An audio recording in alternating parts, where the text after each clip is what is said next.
안녕하세요. 진짜 1월 1일 이후에 일자가 보이는 자, 111, 111, 자, 1월 11일 토요일입니다. 통치구조. 자, 진정한 1월 일주일 지나셨으니까 25년 두 번째 맞는 토요일 통치구조 문제 한번 살펴볼게요. 자, 오늘도 매일헌법 저랑 같이 가시는 거 감사합니다.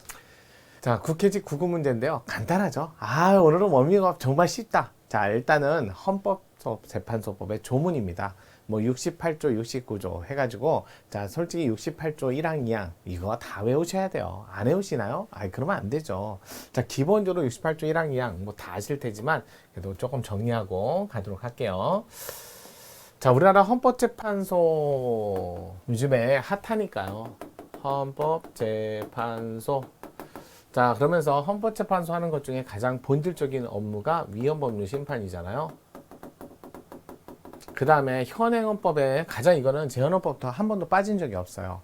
그 다음에 헌법재판소 헌정사에서 헌법재판소라는 이름을 다 쓴 게 아니라 아시죠? 헌의, 헌, 대, 헌의, 헌의, 헌 이렇게 보시고, 그래서 헌자를 썼을 때만 헌법재판소라는 이름을 썼었다. 그 다음에 헌법위원회.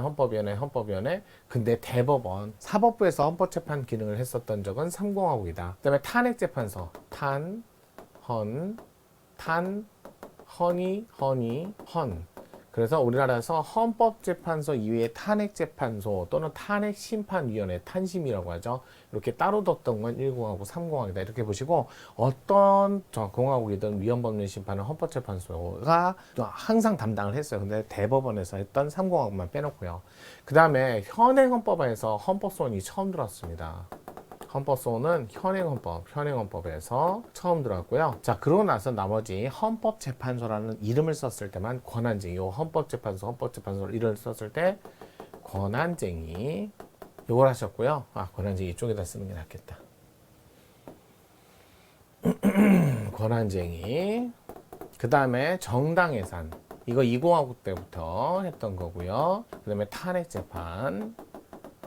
지금 탄핵재판, 헌법재판소 지금 할 일이 많죠. 8월달 이후에, 그러니까 9월달부터 헌법재판소 재판관 구성이 7일을 못 이뤘기 때문에 9월달 판례부터 판례가 없어요. 거기다가 지금 최근 아주 중요한 사건이 들어오는 바람에 다른 그러니까 헌법재판소 심리가 다 밀렸어요. 그러다 보니까 1월달, 2월달 모르겠어요. 뭐 헌법재판소가 얼마나 판례를 낼 수 있을지 지금 하는 일이 너무 많아서. 그래서 탄핵재판. 자, 이렇게 5가지 업무를 보는데, 탄핵재판은 형사소송법을 준용하고요. 대신 형사소송법을 준용하지만 형사소송법을 그대로 갖다 쓰지는 않고요. 그대로는 안 하고요. 좀 완화해서 적용을 한다라는 거. 그래서 엄격한 증거재판주의를 쓰지는 않습니다. 증거 체부 결정을 할 때도 조금 완화해서 하기 때문에 형사소송법 절차를 준용하는 건 맞지만 형사소송법을 온전히 엄격하게 준용을 하지는 않습니다. 자, 거다가 공권력 행사 불행사로 인해서 기본권 침해에 당한 헌법소원과 국가기관의 권한 침해에 관한 문제는 행정소송법을 준용합니다. 그런데 행정소송법에 보면 소송 날짜가 91년 이렇게 돼 있고요.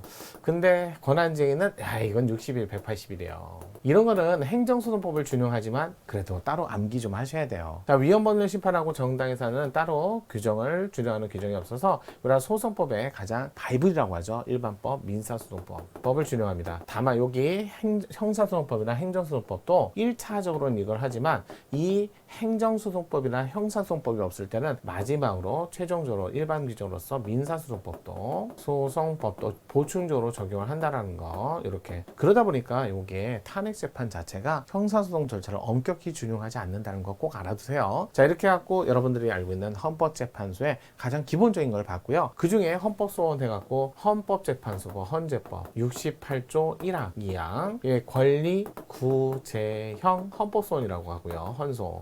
자, 이거를 위헌법률 심사형 헌법소원, 법률 헌법소원이라고도 표현을 합니다. 이렇게도 표현하죠. 권리구제형이니까 기본권 침해에 관한 문제고요. 침해 여부에 관한 문제고요. 이거는 법률 헌법소원이니까 법률에 관한 위헌 심사형 헌법소원이라는 거, 헌소라는 거. 그래서 여기는 기본권 침해를 당한 자가 하는 게 아니라 소송 당사자가, 상대방이 아니라 당사자가. 그렇기 때문에 이 법률 헌법소원은 소송을 하는 당사자가, 법원의 소송 당사자예요. 법원의 소송 당사자가, 이게 당사자인데 이 법원의 소송이 뭐 기관 소송이든 민중 소송이든 민사 소송이든 형사 소송이든 그런 걸 가리지 않습니다. 그러다 보니까 법률헌법소원의 위헌법률 심사형 헌법소원은 반드시 기본권 주체만이 할 수 있다는 건 틀린 질문이에요. 왜냐면 여기 보면 기관 소송은 국가기관 간의 권한제의 말고요. 기관 소송이에요. 그래서 대표적인 게 지방자치단체장하고 지방의회하고 다툼이 생겼을 때 그럴 때는 그걸 행정소송법상 기관 소송이라고 하는데 그 기관 소송의 소송 당사자는 지방자치단체장도 될 수 있다는 거죠. 그렇다 보니까 위헌심사형 헌법소원은 기본권 주체만이 소송을 제기할 수 있다면 틀린 질문이에요.